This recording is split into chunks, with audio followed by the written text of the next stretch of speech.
Friends, आप सबका स्वागत है हमारे यूट्यूब चैनल में। और आज का जो हमारा टॉपिक है या हम जिस पे बात करने वाले हैं वो आज का टॉपिक आपका मक्का है। तो मक्का के खेती अगर आप करते हैं तो खेती के बारे में, या तो आप घर पे अगर किसी थोड़े मोड़े जगह में उगाते हैं तो आपको मैं मक्का के बारे में बताऊँगा। मक्का जो आपका एक ऐसी फसल है, यानी मक्का ऐसी फसल है जिसको हम तीनों सीज़न में उगाते हैं। तीनों सीजन्स का मतलब है कि 3 मौसम में इसको उगाया जाता है, यानी रबी के मौसम, खरीफ का मौसम और जायद का मौसम। रबी का मौसम रबी के मौसम जिसका अक्टूबर नवंबर, रबी के मौसम में अक्टूबर नवंबर में भी इसकी खेती की जाती है। और खरीफ का मौसम जो आपका जून जुलाई में भी मक्का की खेती की जाती है। और जायद में फरवरी मार्च में भी इसकी खेती की जाती है। तो मैं जो मक्का की खेती के बारे में बताता हूँ। तो मक्का की बुआई के लिए जो आपका मक्का को बोते हैं तो उसके लिए आपको जो मिट्टी की आवश्यकता होती है, मक्का के लिए जो मिट्टी जीवाश्म युक्त दोमट मिट्टी की आवश्यकता होती है। वैसे तो मक्का को आप सभी मिट्टी में लगा सकते हैं, लेकिन अगर अच्छी उपज या अच्छी पैदावार के लिए इसको जीवाश्म युक्त दोमट मिट्टी की आवश्यकता होती है। इसमें आपकी फसल जो है अच्छी होगी। और मिट्टी आपकी जो जल निकास वाली मिट्टी होनी चाहिए, जिसमें जल निकास का मतलब है कि अगर आपके खेत में किसी तरह से या बारिश की वजह से आप किसी तरह से ज़्यादा पानी अगर खेत में आपके लग जाता है तो उस पानी को निकालने के लिए सुविधा होनी चाहिए। खेत में पानी अगर अधिक देर तक जमा रहेगा तो आपकी फसल को नुकसान पहुंच जाता है, जिससे पानी निकालने की सुविधा भी आपके यहाँ होनी चाहिए। और मक्के का बीज यानी मक्के के बीज को जर्मिनेशन के लिए या अंकुरण के लिए जो आपका तापमान होता है वो 21 अंश सेल्सियस या सेंटीग्रेड तापमान होना चाहिए। वायुमंडल का जो तापमान होता है वो 21 अंश या 21 डिग्री सेल्सियस होना चाहिए तापमान, तब जाके आपका मक्के का बीज अंकुरण करेगा यानी जर्मिनेट करेगा। और अगर हम बात करें मक्के की बुआई के लिए जो मिट्टी का पीएच मान होता है, तो मक्के की बुआई के लिए जो मिट्टी का पीएच मान होता है वो 6.5 से लेकर 7.5 यानी 6.5 से लेकर 7.5 तक का उसका मिट्टी का पीएच मान होना चाहिए जिसमें आप मक्के की बुआई कर रहे हैं।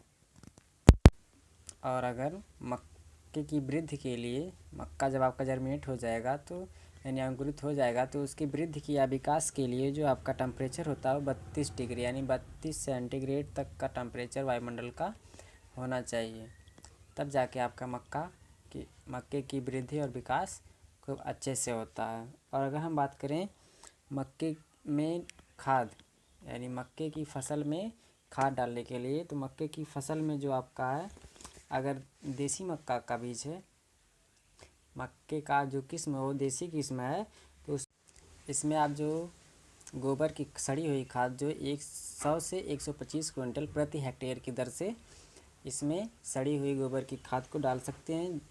जिस खेत में आप देसी मक्के की बुआई की हुई है या देसी किस्म की बुआई किए हैं उसमें आप सड़ी गोबर की खाद 100 से लेकर 125 क्विंटल प्रति हेक्टेयर की दर से डाल सकते हैं।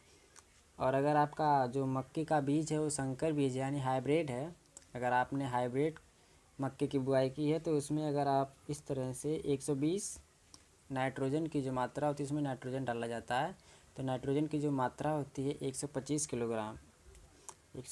किलोग्राम नाइट्रोजन यानी यूरिया, जिसको आप यूरिया के नाम से जानते हैं उसको नाइट्रोजन भी कहते हैं। तो 120 से 125 किलोग्राम प्रति हेक्टेयर की दर से यूरिया डालते हैं। फिर इसमें आपका फास्फोरस यानी 30 केजी प्रति हेक्टेयर 30 किलोग्राम प्रति हेक्टेयर की दर से फास्फोरस डालते हैं। और 30 केजी पोटास 30 किलोग्राम पोटास प्रति हेक्टेयर की दर से इसमें डालते हैं। और नाइट्रोजन की जो मात्रा 120 से 125 किलोग्राम हमने बताई, उसमें आधा नाइट्रोजन यानी 60 किलोग्राम जो आपका बुआई के समय आधा नाइट्रोजन, जो 60 किलोग्राम नाइट्रोजन यानी 60 किलोग्राम यूरिया आप बुआई के समय डाल देंगे। और आधा जो है उसको 20 से 25 दिन बाद, जब आपकी मक्का 20 से 25 दिन बाद और बड़ा हो जाएगा तो 20 से 25 दिन बाद डालने के 20 से 25 दिन बाद फिर 60 किलोग्राम यूरिया आप उसमें फिर डाल सकते हैं। और अगर हम बात करें इसकी सिंचाई की, मक्के की सिंचाई, तो मक्के की सिंचाई पौधे उगाने के बाद 15 दिन बाद करनी चाहिए। यानी पौधा जब आपका जर्मिनेट हो जाए, यानी जब आपने मक्का लगाया और मक्का आपका जर्मिनेट यानी अंकुरित हो गया है, अंकुरित होने के 15 से 17 दिन बाद इसकी पहली सिंचाई करते हैं। फिर सिंचाई करने के बाद फिर इसको जब पहली सिंचाई आप कर देते हैं 10 से 15 दिन बाद, फिर इसके बाद 10-10 दिन या 11-11 दिन के बाद इसकी सिंचाई आप करनी चाहिए। और जब आपका मक्का जब बड़ा हो जाता है, यानी फ्लावरिंग स्टेज, यानी फूल आने लगते हैं, तो इसमें आपके मक्के में कई सारे कीट लगते हैं। जैसे आपका कमला कीट, कई सारे कीट लगते हैं जो आपकी फसल को नुकसान पहुंचाते हैं। जिसमें आपका कमला कीट हो गया। कमला कीट का जिसे आप भुड़री के नाम से जानते हैं, कमला कीट उसको कहते हैं। ये आपकी मक्के की फसल को नुकसान पहुंचाता है, जिससे मक्के की पत्ती को खाता है।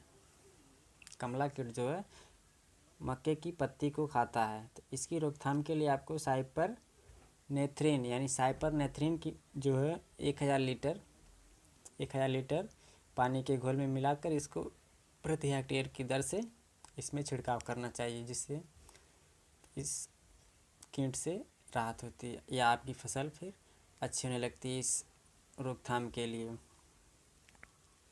और दूसरा कीट जो लगता है वो पत्ती लपेटक कीट है। पत्ती लपेटक यानी लीफ रोडर, ये जो आपकी पत्तियों के ऊपर नीचे लपेटता है। और जो आपका तीसरा कीट है वो तनाबोधक है।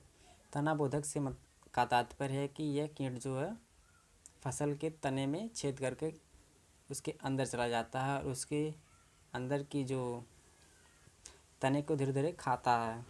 और इस तने को खाता है, तो इसकी रोकथाम के लिए जो है ट्राइकोग्रामा जो बिलोनिस होता है, ट्राइकोग्रामा बिलोनिस नामक एक दवा है, इसका उपयोग किया जाता है इससे बचने के लिए, इसके बचाव के लिए।